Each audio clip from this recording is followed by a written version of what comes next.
الحمد لله رب العالمين والصلاة والسلام على سيد المرسلين وعلى آله وأصحابه أجمعين. فأعوذ بالله من الشيطان الرجيم. بسم الله الرحمن الرحيم. يعلمون ظاهرا من الحياة الدنيا وهم عن الآخرة هم غافلون. یہ سورہ روم کی ایک آیت ہے، بلکہ ایک آیت کا حصہ ہے. پہلے ترجمہ عرض کر دیتا ہوں.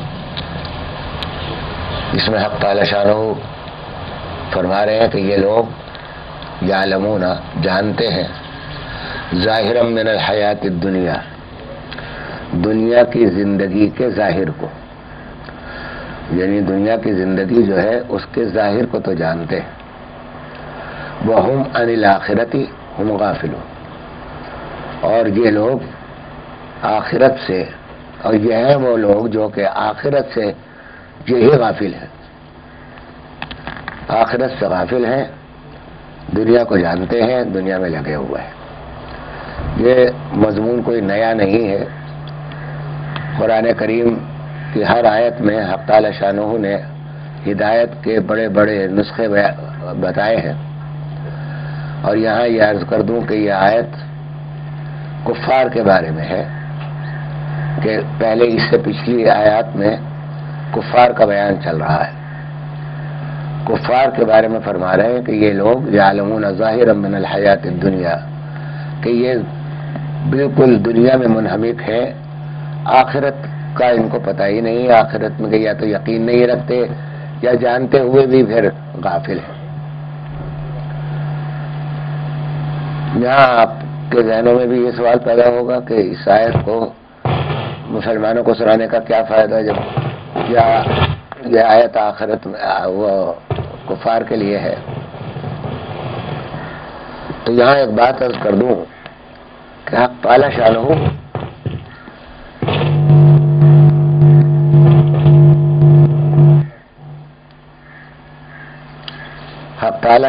کی عادت یہی ہے کہ وہ کسی انسان سے یا کسی کافر سے اس کی ذات کی وجہ سے نفرت نہیں کرتے یا اس کی شکایت نہیں کرتے. کفار تو ان کی مخلوق ہے اور رب تو وہ ان کے بھی ہے. حق تعالی شانہ کفار کے بھی رب ہیں، جس مسلمانوں کے بھی رب ہیں. ربوبیت کفار کی بھی ہو رہی ہے، تربیت ان کی بھی ہو رہی ہے، ان کو بھی رزق دیا جا رہا ہے، ان کو بھی بلکہ ہم سے زیادہ دیا جا رہا ہے. تو حق تعالی شانہ رب تو تمام انسانوں کے ہیں، چاہے وہ کافر ہوں چاہے وہ مسلمان ہوں. لیکن حق تعالی شانہ اگر شکایت کرتے ہیں یا مذمت بیان کرتے ہیں کسی کی، تو وہ اس کی ذات کی وجہ سے بیان نہیں کرتے، بلکہ فعل کی وجہ سے بیان کرتے ہیں کہ تمہارا فعل جو ہے، یہ فعل، اس فعل کی شکایت کرتے ہیں، اس فعل کی مذمت بیان فرماتے ہیں. میں نے اصل میں اس آیت کو اس لیے یہاں اس وقت اختیار کیا کہ ساری بنیاد جتنی بھی خرابیاں اس دنیا میں پائی جاتی ہیں، چاہے وہ کفر کی دنیا میں ہو یا اسلام کی دنیا میں ہو، اس سب کی بنیاد، ایک آخری جڑ جو ہے وہ آخرت سے غفلت ہے. غفلت اس بات ان معنی میں کہ غفلت کے بھی کئی درجے ہوتے ہیں. یہ آیت کفار کے بارے میں اس میں تو باقاعدہ اس طریقے سے بیان، عجیب یعنی ترکیب عربی کے اعتبار سے اس کو اگر دیکھا جائے تو حق تعالی شانہ نے بہت ہی تاکید کے ساتھ یہ بات بیان فرمائی ہے.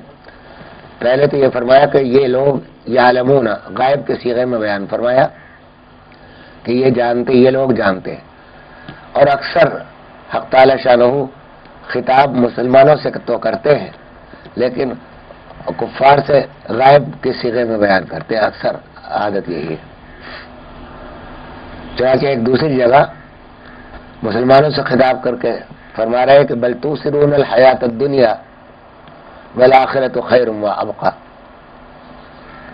یہاں مسلمانوں سے خطاب ہے تو حاضر کے صیغے میں ہے کہ تم لوگ اے مسلمانوں حیات دنیا کو ترجیح دیتے ہو، والآخرۃ خیر وابقیٰ، اور ہم یہ بتا دیں کہ آخرت جو ہے وہ زیادہ بہتر ہے اور باقی رہنے والی ہے، زیادہ باقی رہنے والی. تو ایک تو حق تعالی شانہ خطاب ڈائریکٹ کفار سے نہیں فرما رہے اس آیت میں، غائب کے صیغے میں بیان فرما رہے.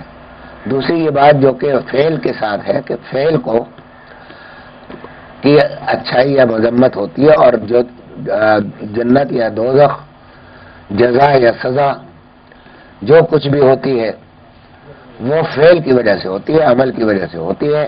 کسی انسان کی ذاتی حسبی نسبی اور کسی کے اولاد ہونے کی بنا پر کسی کو نہیں ہوتی.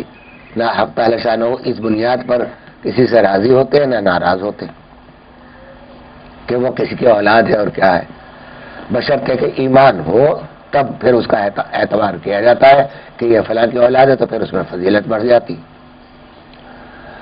تو غفلت جہاں قرآن کریم میں حق تعالی شانہ یہ شکایت فرما رہے ہیں، شکایت کیا بلکہ ایک طرح کا کی عتاب ہے یا کفار کے بارے میں کہ یہ لوگ غفلت میں مبتلا ہیں. ہم عن الآخرۃ ہم غافلون، پہلے ہم کہا، یہ حسر کا فائدہ دیتا ہے کہ یہی وہ لوگ ہیں کہ جو آخرت سے غافل ہیں، اور پھر ہم کہا وہم عن الآخرۃ ہم غافلون، یہی ہے وہ لوگ جو غافل ہیں.